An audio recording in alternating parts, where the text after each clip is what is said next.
Welcome to the Coast to Coast podcast, brought to you by Play Picks and the Lines, coming to you from the West Coast. Josh Lander, joined by my guy Nate Weitzer on the East Coast.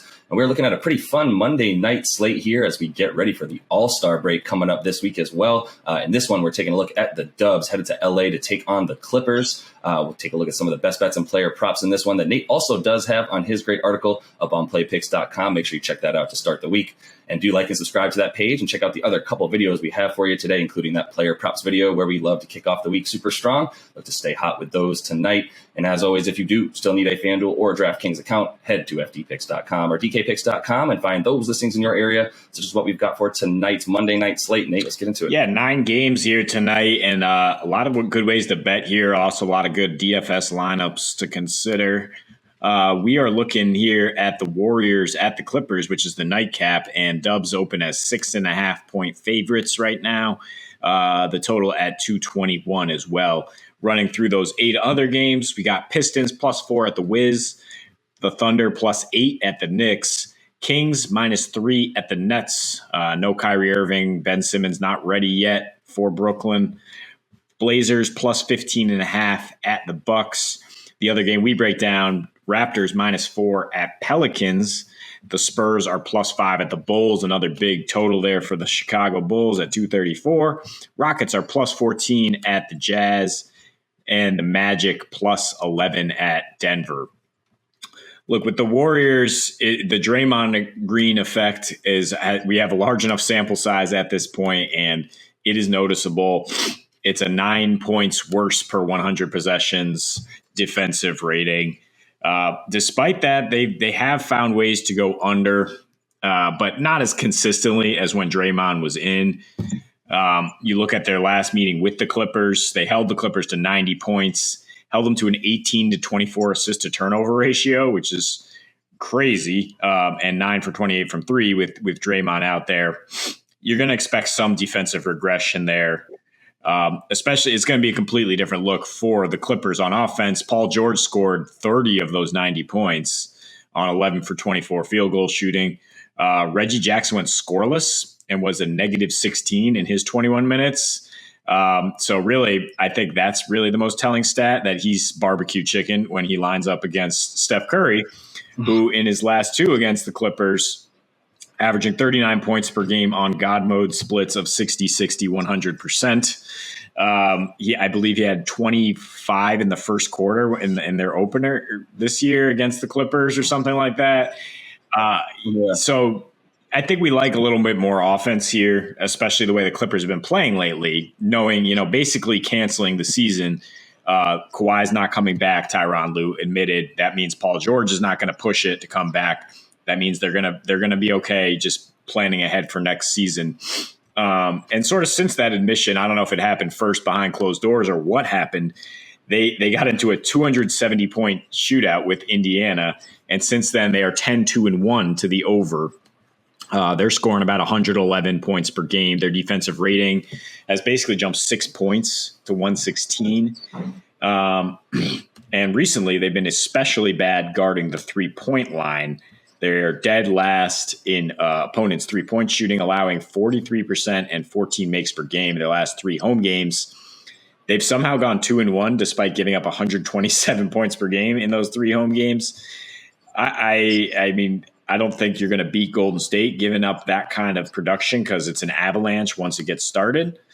So, I mean, I think what we expect here is Golden State to get on track on the road. They just sputtered in a couple home games against the Lakers and Knicks, but the offense was okay. It's just an issue stopping the other team without Draymond. And I think the way the Clippers are playing, faster pace, more slashing, more ball movement, that they should be able to keep pace and get this game over. We throw out the tease a lot here, but I think this is a game you really have to tease. I don't trust Golden State to cover 6.5 points the way they're playing right now, right? They failed to cover in 5 straight despite winning 3 of those games. And they're 4-6-2 against the spread their last 12, and they've won 10 of those games. So this is a textbook team of win but don't cover right now. So what if we like points but we don't love the total at 221? I would tease that down and get the Warriors at -2.5 and then feel better about the whole situation. Yep, I'm good with that. Yeah, I mean, like you're saying, you start with the fact that, against the spread numbers for the Dubs, especially as of late, are bad. They haven't covered in 5 straight, including a push in there. And then, you look at them as the away team. They're 16-10 straight up on the season against the spread on the season as the away team. You look at them as the away favorite. They're 10-4 straight up, right? So it's really about, them winning these games, not feeling as good about them covering and blowing teams out the way they would if Draymond was in. Like you mentioned, Draymond being out has started to take its toll because, the initial stats, when they were sort of smaller in terms of Draymond's first, let's say 4, 5, 6 games out this season, their offensive and defensive rating both sort of were affected equally.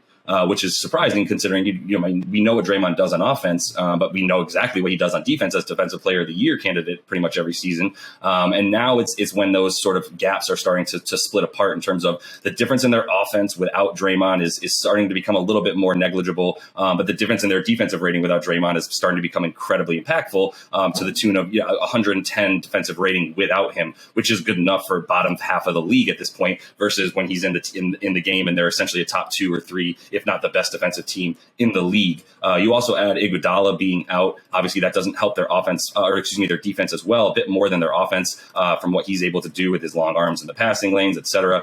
So the defense is what's going down and being impacted much more effectively and negatively than the offense at this point for the Dubs. Why in 10 of their last 12 they've won 10 of those games as you mentioned, but they've also only covered the spread 4 times in their last 12, and their defensive rating is what has dropped dramatically to 12th in that time frame, where they're giving up a lot more, not only points, but they're giving up a ton more rebounds.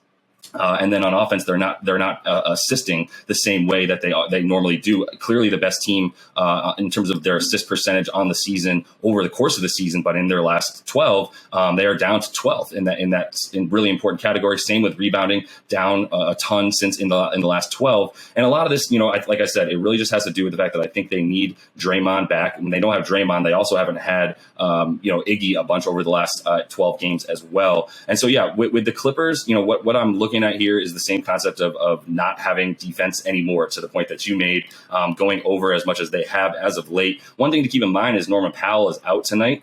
He has been their leading scorer over their last 5 at 21 points per game. So now you're talking about, and Luke Kennard's questionable, also up there in scoring for them. But now you're talking about guys like Amir Coffey needing a lot more from him, needing a lot more from Mook, and obviously depending a lot more on Reggie Jackson, who, as you mentioned, does not have a good history against the Dubs.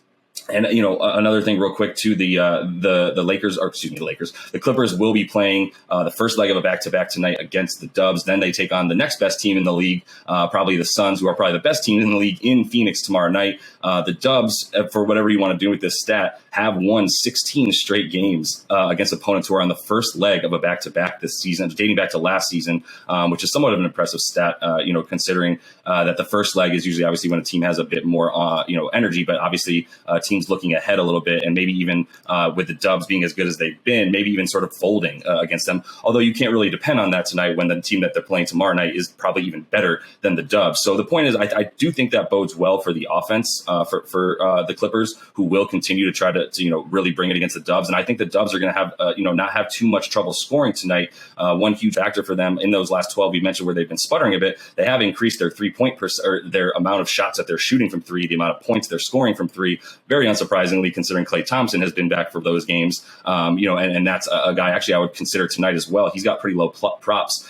at 18.5 points, and you're talking about a Clippers team that's been 7th worst overall in terms of giving up 3-pointers to the opponent over that time frame, which is very surprising for them because they're 6th on the season in terms of limiting their opponent 3-point percentage. But if you're not going to be able to do that against the Dubs right now, they're shooting 42% of their shots. Well, they're making 42% of their points from 3-point land, which is an absurd number, believable for them and believable for this season as well, as the NBA has been a 3-point shooting barrage. But at the same time, if you're not going to be able to guard those threes the way that the Clippers haven't, you're in big trouble against the Dubs, and there's going to be a lot of points. Yeah, and some of these numbers skewed, I mean, in terms of setting the line because of recent results, that the Clippers have played back-to-back games against the Mavericks at a snail's pace. And then you look at the pace against other teams they've played recently, like giving up 135 to Memphis and 137 to the Bucks at a pace over 100.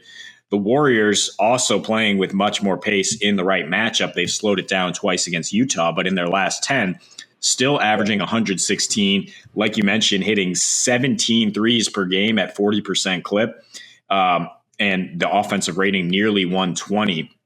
So I do like the Warriors team total as just a different option for that kind of tease approach to say we expect good points. We don't know if the Warriors are going to cover 6 points, but we do think they're going to score a lot on this Clippers team. It's 113.5 at FanDuel. I do feel good about them getting over that. Whether it's Steph or Clay, you don't necessarily have to mess with the player props because it's still been a bit of a my turn, your turn as they reintegrate Clay.